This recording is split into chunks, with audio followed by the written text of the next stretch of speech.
Olá pessoas, eu sou Rodrigo Fiché, sou professor de literatura e resolvi criar esse canal para a gente discutir questões sobre livros, sobre autores, sobre teoria e sobre escolas literárias, além de tudo que envolve esse universo. Mas eu não quero chamar de aula não, quero chamar de conversa, de diálogo. Para isso eu preciso que vocês comentem aqui embaixo e deem aquela curtida, tá certo? Como primeiro tema, eu escolhi um assunto muito interessante, que a gente vai descobrir já já.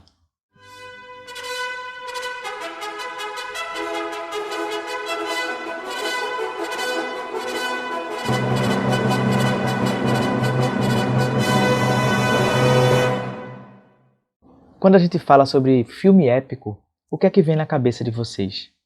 Cenas grandiosas de batalhas e heróis que defendem valores como honra, força, justiça e que geralmente representam um povo, salvam esse povo? E quando a gente assiste a um filme romântico, vocês conseguem se colocar no lugar dos protagonistas? Se arrepiar, chorar, sentir os sentimentos que eles sentem?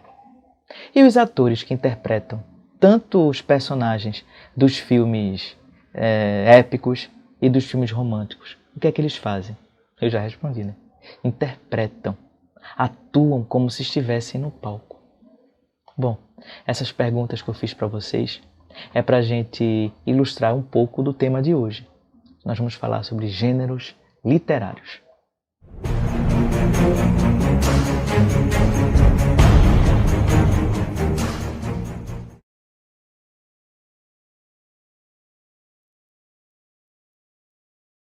Para falar em gênero literário, eu sou obrigado a falar deste senhor aqui, ó, esse primeiro nome aqui, Aristóteles, que lançou um livro em aproximadamente 300 a.C., chamado Arte Poética. Não é esse aqui, não, esse aqui é a Poética Clássica.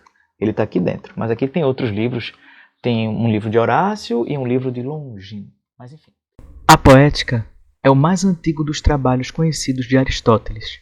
Trata-se de uma compilação realizada por volta de 335 a.C., que busca sistematizar o formato e a estética dos gêneros literários gregos. O texto que temos hoje conta com 26 capítulos e é composto por uma introdução geral sobre a arte poética, seguida de uma digressão detalhada sobre a poesia trágica e a épica, concluindo com uma comparação entre ambas. Este senhor, em 300 anos antes de Cristo, lança as bases estruturantes do que a gente entende até hoje como gênero literário. E ele subdivide os gêneros de sua época em 3 grandes grupos. O grupo épico, as grandes narrativas dos heróis. O grupo lírico, os poemas que tratam aí dos sentimentos mais nobres e mais pessoais. E o gênero dramático, que para Aristóteles é o gênero de maior importância, que se subdivide em tragédia e a comédia, como a gente vai ver aí nessa explicação. Na Grécia clássica, os textos literários eram escritos em versos e, dependendo de suas estruturas e temas, dividiam-se em 3 gêneros que representavam as manifestações literárias da época. O gênero épico, narrações de fatos grandiosos centrados na figura de um herói, segundo Aristóteles, a palavra narrada. O gênero dramático, textos destinados para a representação cênica, ora na forma de tragédia, ora na forma de comédia, segundo Aristóteles, a palavra representada. E o gênero lírico, texto de caráter emocional, centrados na subjetividade dos sentimentos da alma, segundo Aristóteles, a palavra cantada.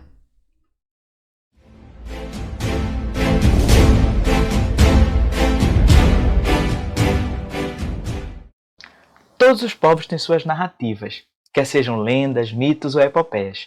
As formas e os meios como elas circulam variam no tempo e no espaço, mas uma coisa é certa, parece que é da natureza humana o ato de contar histórias.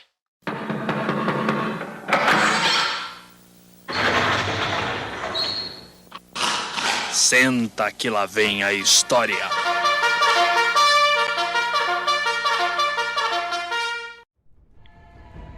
As epopeias são poemas narrativos que recontam a história de um herói representante de uma cultura em particular.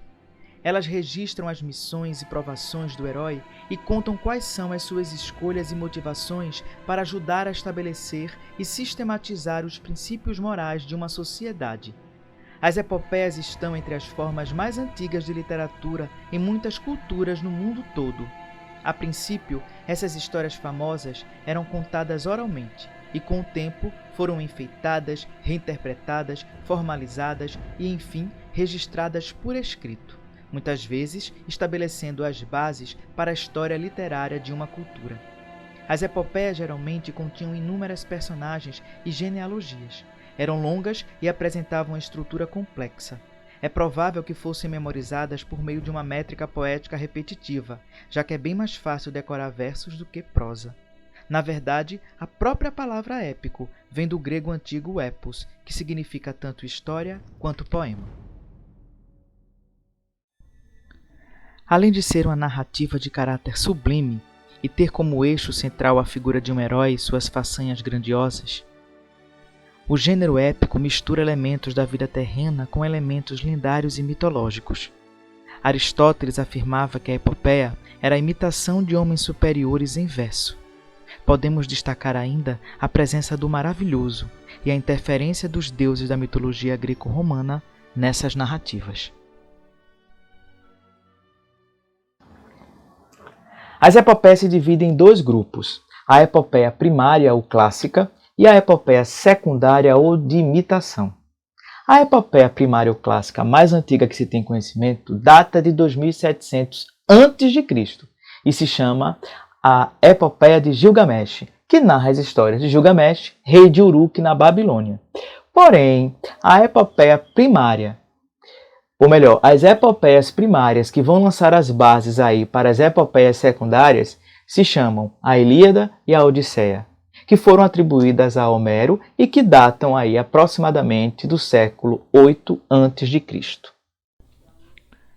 As duas grandes epopeias da Grécia Antiga, Ilíada e Odisseia, são tradicionalmente atribuídas ao poeta Homero, mas pouco se sabe sobre ele.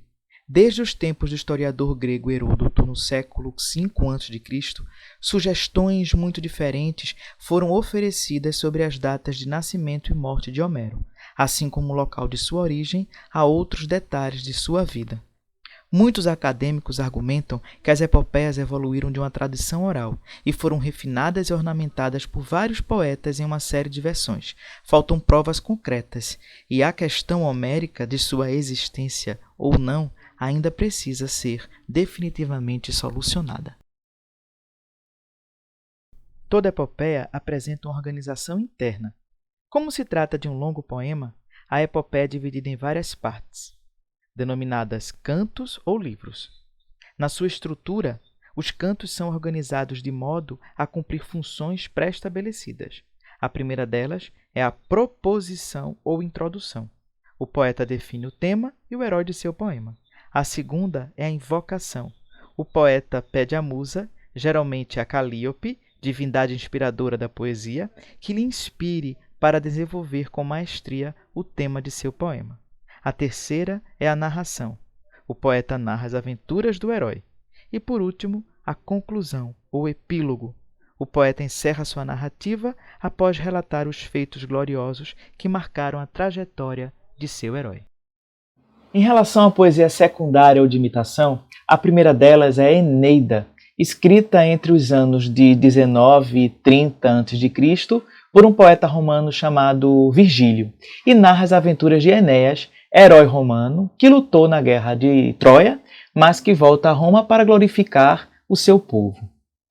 Mas nós, que falamos língua portuguesa, temos que ter orgulho também de um poema épico que fez bastante sucesso, que foi lançado em 1572, em pleno Renascimento, por um poeta português chamado Camões, que é Os Lusíadas, que narra as aventuras aí do navegante Vasco da Gama. Bom, mas eu vou falar desse livro posteriormente, tá certo? Então, esses são dois exemplos aí de poemas épicos secundários. Então nós temos como exemplo de poesia épica clássica ou primária a Ilíada e a Odisseia, ambas de Homero, que data aproximadamente do século 8 a.C., e como exemplos de poesia épica de imitação ou secundária, a Eneida de Virgílio, de aproximadamente 30 e 19 a.C., e os Lusíadas de Luís Vaz de Camões, datado aí de 1572. Bom, galerinha, por hoje é só, mas nós ainda teremos 2 vídeos sobre o gênero épico. Um com uma entrevista com uma professora da Universidade de Macondo, que é imperdível, e outro eu vou falar um pouco mais sobre a Ilíada, a Odisseia e a Eneida, tá certo?